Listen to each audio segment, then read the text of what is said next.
Y en nuestra entrevista principal vamos a conversar con el presidente del Consejo para la Transparencia, Bernardo Navarrete. Gracias por estar con nosotros, Bernardo, acá.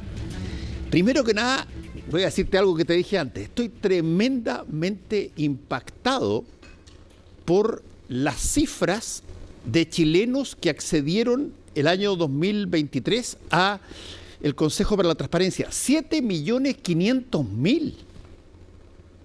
1 de cada 3 chilenos, si desglosáramos la cifra, ha visitado el portal de transparencia buscando información de su interés. Ahora, por ejemplo, ¿ustedes han podido de alguna forma agrupar los intereses de las personas sobre cuáles son las cosas más importantes que preguntan o toman contacto con el Consejo para la Transparencia? Sí, nosotros estamos avanzando en poder analizar qué es lo que más se demanda. Eso ya lo tenemos relativamente bien avanzado. Pero es importante recordar que en el modelo chileno, a diferencia del europeo, por ejemplo, el legislador estableció que yo no tengo ningún requisito previo para acceder y solicitar información que obre en poder del Estado. En consecuencia, cualquier chileno, estando aquí, incluso no chileno, hasta Patricio Donald, en la misma lógica, puede pedir información que obre en poder del Estado. Eso es también una característica de un modelo único para los europeos en América Latina.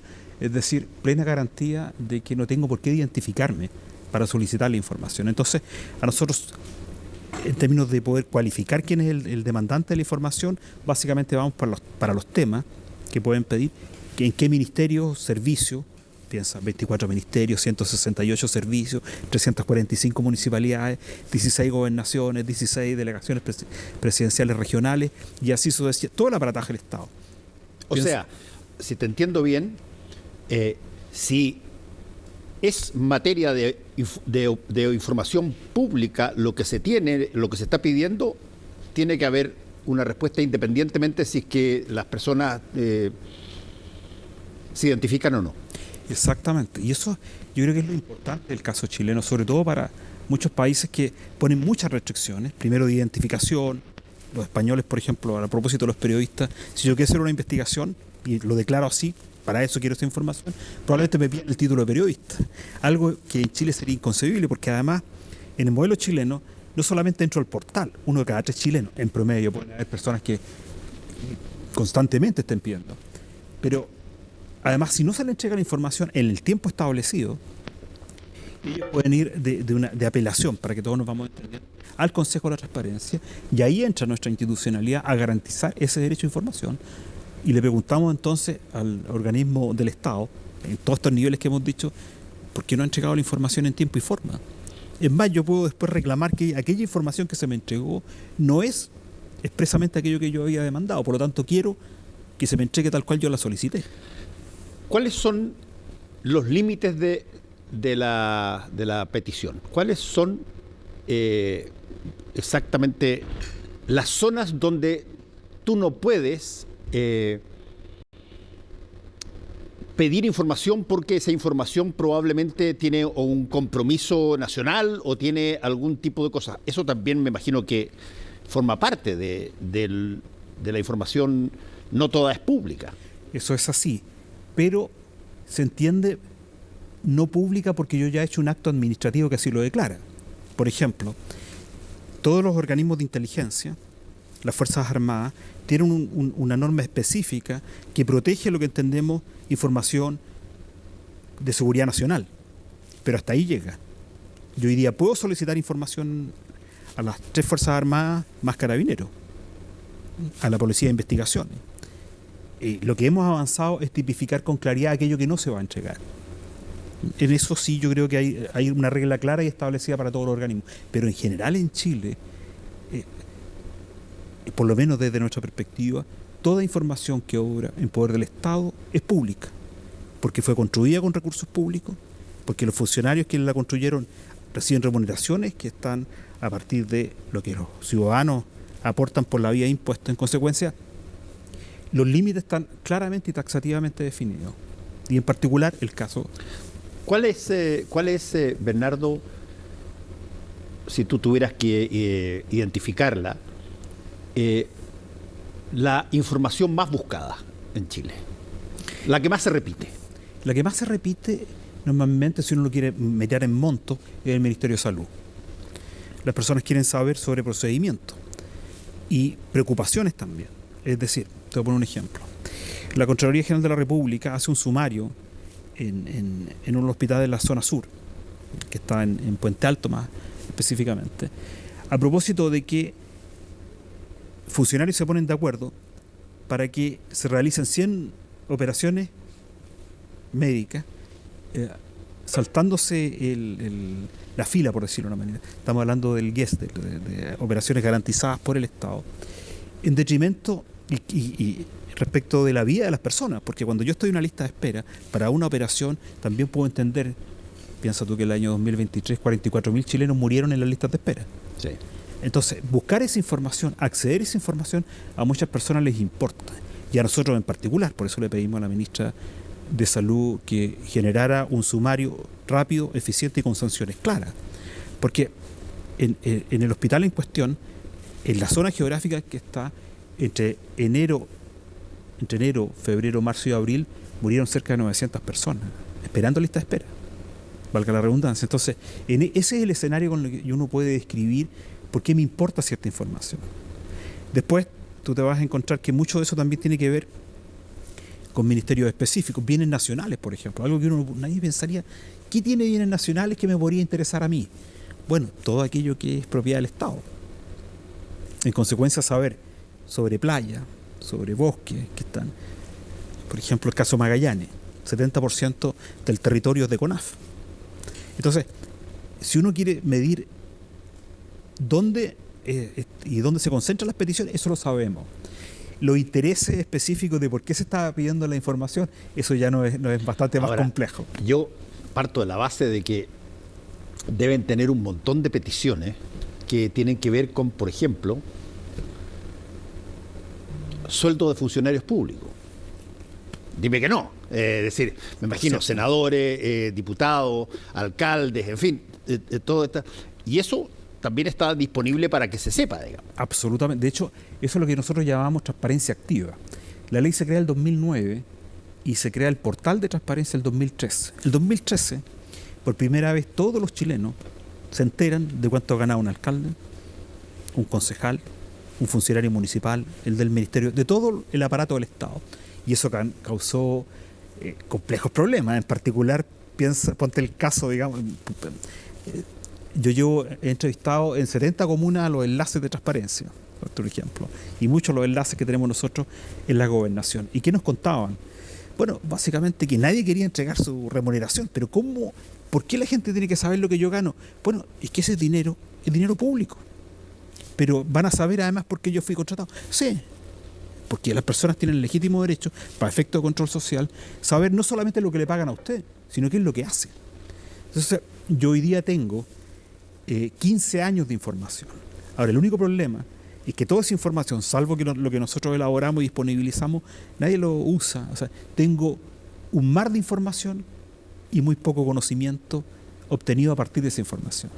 Ya. Ahí yo creo que tenemos un retraso institucional sustantivo. Eso te iba a preguntar también, Bernardo, que tiene que ver con, aquí hay un movimiento, si tú quieres, de la gente que pide información, pero existe también el movimiento inverso, que es el movimiento de poner públicamente la información al servicio de la gente, pero no estoy diciendo cuando lo pidan, sino que sepan las personas que lo pueden pedir y que lo pueden pedir todo el tiempo. Es como una de esas, si tú quieres, de esas retahílas que da una y otra vez, que vale la pena que las personas sepan que pueden tener acceso a información de toda la información pública y cuál es la forma más expedita de hacerlo. De hecho, lo están haciendo, porque 7,5 millones de personas demuestra un poco eso.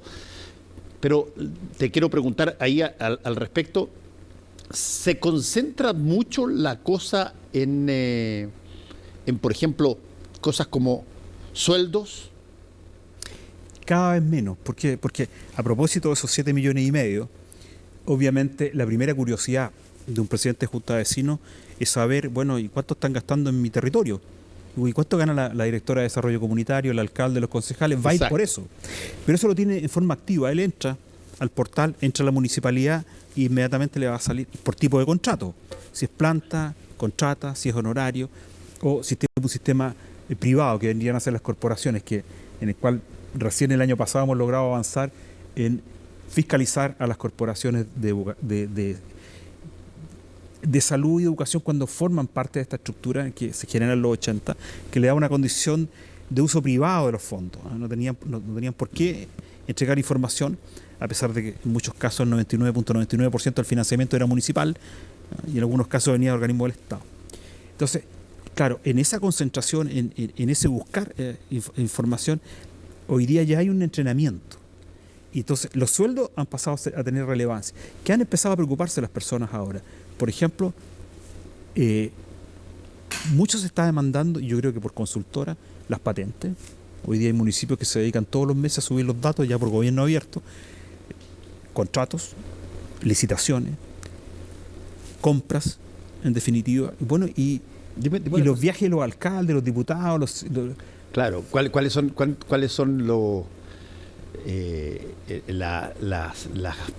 las platas que ellos manejan en los viajes? Esas deben ser unas cosas importantes. Pero te iba a preguntar, ¿hay información pública que se pueda adquirir, por ejemplo, del pago de impuestos? Sí, ahí hay un área que es central, que es la protección de datos personales. Si bien Chile no tiene una agencia nacional de protección de datos personales, se espera que ahora salga, digamos. En general, Impuestos Internos tiene, dentro de la legislación vigente, puede proteger ciertos datos que son los que a mí me permiten identificar a las personas.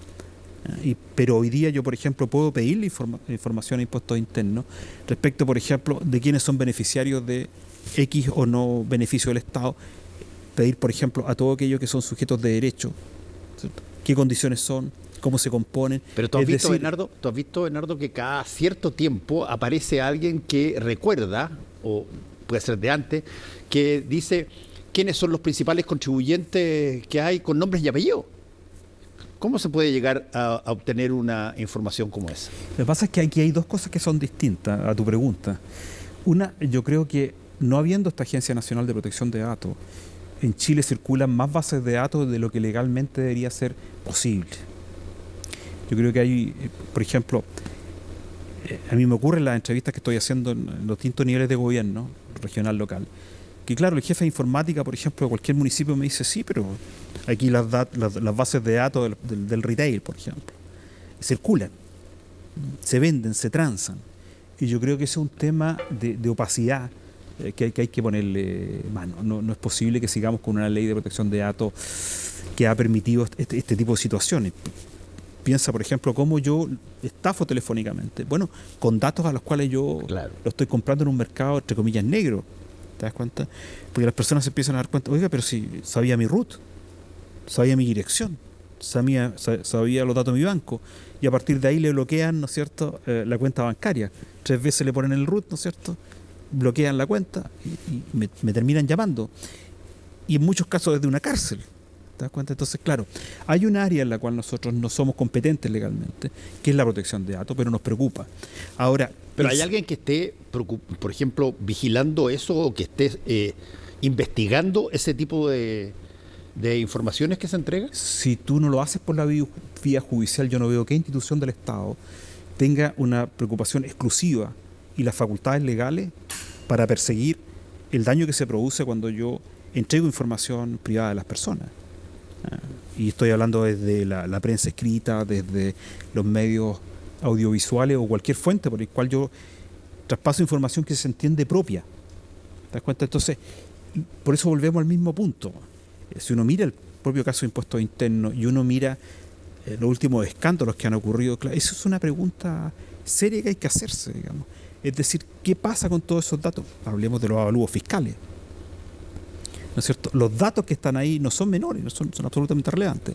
Distinto del caso del Registro Social de Hogares, por ejemplo, que integra una base, las distintas bases del Estado, para poder definir un puntaje específico y poder acceder a los beneficios del Estado chileno. El municipio es la principal ventanilla de atención del Estado en Chile. Entonces necesita ese instrumento de interacción. ¿no es cierto? Pero ahí hay que proteger que esos datos que yo estoy usando para darle un puntaje a las personas que le permite acceso a salud, educación y muchos beneficios, sea debidamente protegido. ¿Qué institución me responde eso hoy día? En mi opinión, ¿sí? No hay. No hay. No tengo en Chile una agencia nacional anticorrupción, por ejemplo. No tengo una agencia nacional de evaluación de políticas públicas. ¿Cuántas políticas públicas tienes en Chile que sean evaluadas y que, por ejemplo, la Dirección de Presupuesto tiene un número muy limitado de evaluaciones que ha hecho de impacto de políticas públicas? Buena parte de ellas, poco más del 50% con recomendación de cierre. Pero no evaluamos lo que generamos. Entonces, a tu pregunta, claro, hoy día tengo más información más allá de lo que legalmente en cualquier país y en cualquier democracia estable fuera sostenible. Sí, yo creo que estamos en un mercado muy, muy poco regulado. Mira, es interesante saber, además, creo yo, con la cifra que dimos al inicio del programa, es evidente de que esto debe ser bastante transversal, pero ¿hay algunos grupos de chilenos, ya sea etariamente o económicamente, que soliciten más información que otros? Sí, dos cosas que son importantes para quienes nos escuchan, ¿eh? Y esto ya como profesor. Bueno, tú también eres profesor, así que lo conoces bien. Primer, tesistas. Así que los profesores somos muy poco queridos en los 3 niveles de gobierno de Chile. Porque claro, hace 30 años atrás yo tenía que ir al archivo, obtener los datos. No, hoy día tengo un portal que me permite a mí, por la vía de transparencia, solicitar información específica que me permite construir mi tesis de pregrado o de posgrado. Profesores que están haciendo investigaciones con fondos del Estado o privados. Personas que han perdido concursos, que están pidiendo información de selección, que están pidiendo sumarios, que están pidiendo información muy categorizada. ¿Quiénes son? Ahora, etariamente hablando, nos estamos moviendo en personas entre 35 y 45 años. No son los más jóvenes, ni son los más viejos, y ahí ya me incluyo entre los más viejos, los que están demandando la información y usándola. Porque ¿qué es lo que está ocurriendo? Y eso sí es importante. Es, en la lógica, Chile acaba de entregar su 6º informe de gobierno abierto, que lo que busca es que toda la información del Estado se disponibilice, ojalá, en bases de datos interconectadas. En un país donde los ministerios cooperan muy poco, y los municipios con las gobernaciones con los ministerios, muy poco se articulan. Tú sabrás más casos que yo, pero entonces, en esa lógica se está produciendo que a partir de esa información yo estoy construyendo propuestas de innovación, de mejora de proceso, de evaluaciones y de fiscalización. Porque buena parte de algunas de nuestras noticias, de lo que por ejemplo, los periodistas, ha sido un avance sustantivo, cómo han usado, por ejemplo, que nos ha impactado a todos las horas extras. Buena parte de las investigaciones que distintos medios han hecho, incluso tu canal, ha sido en base al portal de transparencia. ¿Por qué? Porque yo ahí estoy obligado a poner cuántas horas extras yo recibo como renta. El problema es que los periodistas se dieron cuenta que los alcaldes, los gobernadores firmaban todos los meses horas extras iguales, o sea, 150 horas extras, que la ley dice que son excepcionales, pero si por 12 meses tengo 150 horas, 200 horas, 300 horas extras, primero, ¿cómo puedo trabajar 12 horas diarias o 14 o 16? Entonces, ese es el beneficio directo de tener un portal que a mí me permite investigar todo lo que quiero hacer sin necesariamente identificarme. Oye, es súper interesante la lógica de esto, porque te lleva a ti a plantear cosas que, por ejemplo, ¿cómo describirías tú la situación de transparencia informativa del Estado chileno respecto de otros estados? En Sudamérica, en el resto del mundo, ¿qué tal estamos? Muy sobre el promedio del barrio, eso por de pronto. En Chile, Chile es un país, planteémosle a la gente que vive en sus comunas. Por ejemplo, si yo quisiera saber sobre mi municipio, entro al Sistema Nacional de Información Municipal, SINIM, de la Subsecretaría de Desarrollo Regional. Tengo, si mi memoria no me falla, 54 indicadores subdivididos en cientos de indicadores. Yo puedo saber, por ejemplo, cuánto se está gastando en salud 10, 15 años hacia atrás. Puedo saber cuántas personas trabajan. Entonces, Chile es un gran disponibilizador de datos abiertos. Mi crítica es que esos datos no generan conocimiento, no permiten control de gestión, no permiten evaluación de las políticas. Pero mirado en el barrio, la cultura del secretismo, de no acceso a la información, es bastante baja. Y todo eso no nos lleva a nosotros, digamos. Ahora, es cierto que si nosotros como Consejo de la Transparencia tomamos una decisión y las personas están en desacuerdo con ella, pueden ir a la Corte de Apelaciones y a la Corte Suprema. Déjame preguntarte a propósito de dónde pueden estar las tapias, digamos, de esto. ¿Puedo yo hacer preguntas y cuál es la extensión de pregunta que un ciudadano chileno puede hacer, por ejemplo, a las Fuerzas Armadas o a Carabineros de Chile o a los partidos políticos? ¿Quiénes son? ¿Cómo están formados? ¿Cuáles son los que reciben plata del partido? ¿Cuánta plata se genera por el dinero que los propios militantes entregan a los partidos? ¿Esa información está disponible? Sí, en el caso de los partidos es CERVEL, Servicio de Registro Electoral, quien es el que tiene la tuición por sobre los partidos. Nosotros hemos trabajado con ellos a fin, y sobre todo, y lo que es relevante, disponibilizar, por ejemplo, cómo se constituyen los partidos, quién son las directivas, no hemos llegado al nivel de saber en línea el resultado de las votaciones. Siempre sería bueno saber la votación real, ¿no es cierto?, acá, para elecciones de directiva u otros niveles de cargo intermedio. Entonces, CERVEL hace un muy buen control, porque además, y ahí nosotros entramos como Consejo de la Transparencia, por ejemplo, en el caso de los portales de los partidos, la obligación legal que tienen de disponibilizar cierta información, incluidos sus estados presupuestarios. Y hoy día puedo saber lo que están gastando los partidos, qué dinero reciben. Podrá haber opacidad desde el punto de vista del efectivo que puede llegar a un maletín, pero en general, a diferencia de otros países, en Chile tiene bastante acotado ese punto. En el caso de las Fuerzas Armadas, te pongo un ejemplo. Yo hoy en día en Chile puedo pedir, y se tiende a pedir, por ejemplo, las grabaciones de las cámaras que portan Carabineros de Chile en procedimientos específicos. Puedo pedir cintas de la cámara de una municipalidad, producto de que pudo haber un accidente, porque algo que fue creado para dar o para generar control situacional, ¿cierto?, termina siendo usado, y muy bien que sea así, para resolver problemas de peritaje. Entonces, por ejemplo, ¿cuánto se gasta en la compra de, qué sé yo, 2 submarinos? Claro, lo que pasa es que ahí entramos en otra materia, que es importante que aclararlo. Por ejemplo, en el caso, cuando la Armada solicita y entra un proceso de compra, el caso Escorpón, que se hace entre españoles y franceses, sí, crean un modelo. Chile, por ejemplo, la Armada chilena coopera en el diseño, básicamente, de los motores diésel. Y la Armada recibe un overhead por haber creado todo y haber diseñado ese proceso. Entonces, lo que yo no puedo pedir, mire, mándeme el diseño del submarino. Pero yo sé que Chile tiene submarino. Pero también, por ejemplo, hay causales lógicas de reserva de información por seguridad nacional. No, ese es el punto, porque... Te voy a poner un ejemplo, mira, como simpático, ¿cierto? Te llega una petición que dice que quieren saber, ¿no es cierto?, el mapa, el diseño completo de una cárcel. Por ejemplo, dónde están las puertas, ¿no es cierto?, por dónde va el sistema eléctrico. Ahí tú empiezas a ver, nadie entregaría, ¿no es cierto? Por cierto. Entonces, hay cosas en las cuales tú evidentemente te das cuenta de que ahí hay un fin distinto. Pero en general, salvo que la ley así lo exprese, toda la información está disponible. El problema de fondo es lo que tú decías. ¿Sabemos que podemos hacer esto? ¿Tenemos el interés de hacerlo? ¿Estamos dispuestos a gastar tiempo, energía? ¿Estamos informando, estamos educando, que tenemos un gran instrumento para evaluar lo que hacen los políticos y las políticas? Yo diría que no. ¿Qué es lo que tú dirías, para terminar, que te gustaría que estuviera y que hoy no está? ¿Qué complemento falta para que nosotros nos podamos sentir como un país que en materia de transparencia informativa respecto del Estado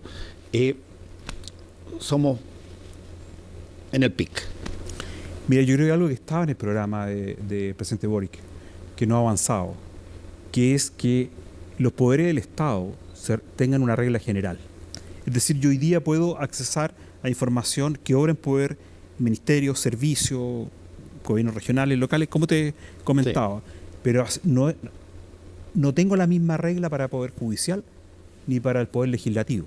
El Poder Legislativo, dicho sea de paso, me tocó ir hace un par de días, el Senado está implementando, ya en la etapa final, todo un sistema de integridad. Pero deberíamos tener una regla general para los 3 poderes del Estado. Cosa que yo como chileno sepa toda aquella información, dado que nosotros tenemos la regla de que yo tengo que disponibilizar todo aquello que la propia ley especifica que no lo puedo hacer, por tanto se entiende que todo lo otro es público. Y un ejemplo básico que me preocupa y mucho, que es por ejemplo que la ley de transparencia 2.0, que lleva 5 años, se le llama 2.0, ya 5 años esperando en el Congreso su salida. Y tiene algo que es muy importante en el espíritu de esa ley, que es que donde hay un peso público, yo tenga el legítimo derecho como ciudadano a saber dónde está, en qué está siendo gastado, ¿cierto? Y quiénes se benefician de ello. Y paso por las concesionarias, por las universidades, por las corporaciones. Imagínate si hubiésemos tenido ese dato para las fundaciones, ¿cuánto nos habríamos evitado del impacto? Porque cuando yo digo que aquí hay corrupción, estoy englobando todo el aparato del Estado. Entonces, si alguien me preguntara a mí, que no sé si la felicidad pudiera ser la mejor expresión, pero que creo que el país necesita es una regla general, no más leyes. Mira, estamos llenos de leyes, pero como dicen los norteamericanos, nosotros tenemos pocas leyes de estricto cumplimiento y ustedes tienen, los latinoamericanos, muchas leyes de laxo cumplimiento. Bueno, pero última cosa para que la gente que nos está viendo, si es que está interesada, ¿cómo se accede al Consejo de Transparencia para ir a buscar directamente una información? Pueden entrar al portal del Consejo de la Transparencia, pero la mejor recomendación es que si yo estoy en mi barrio y quiero saber gasto municipal, viaje, contrato, obra, etc., entre al municipio. Todos los municipios de Chile están obligados, y todos lo tienen, así lo fiscalizamos todos los años, tenemos un ranking además, donde hay un banner, hay una ventana que dice transparencia. Basta con que teclee ahí y inmediatamente se me va a desplazar una ventana que me permite saber contratos con efectos sobre terceros, remuneraciones por mes y por año, y con años hacia atrás, ¿cierto? Contrato, todo. Lo que pasa es que lo hacemos poco, entonces no es difícil. Por ejemplo, si quiero salud, cualquier ministerio, todos están obligados a tenerlo. O entro por el consejo o entro por el servicio que me interesa. Y están obligados por ley a responder en tiempo y forma, por días hábiles. Y si no, está el Consejo de la Transparencia para Mira, ya cuando, apoyar eso. Si tenemos 7,5 millones de personas que están preguntando en un año, es que por lo menos estamos caminando hacia algo que probablemente, porque ¿para qué estamos con cosas, Bernardo? Este es un país que históricamente, en materia de Estado y todo lo demás, era medio secretivo. Así es. Y tremendamente. Hoy día que se está abriendo, aparentemente, según las cifras, la gente está yendo a consultar más, pero es una gran herramienta de beneficio para el derecho de las personas. Tal cual. Lo que pasa es que, es lo que tú dices, en una cultura secretista, de donde la opacidad pudiera ser la regla, bueno, las cosas están cambiando. Lo que pasa, y lo importante es que quienes toman decisiones en el país así lo entiendan también, y los funcionarios públicos también. Muchas gracias, Bernardo, por haber estado la con invitación. nosotros.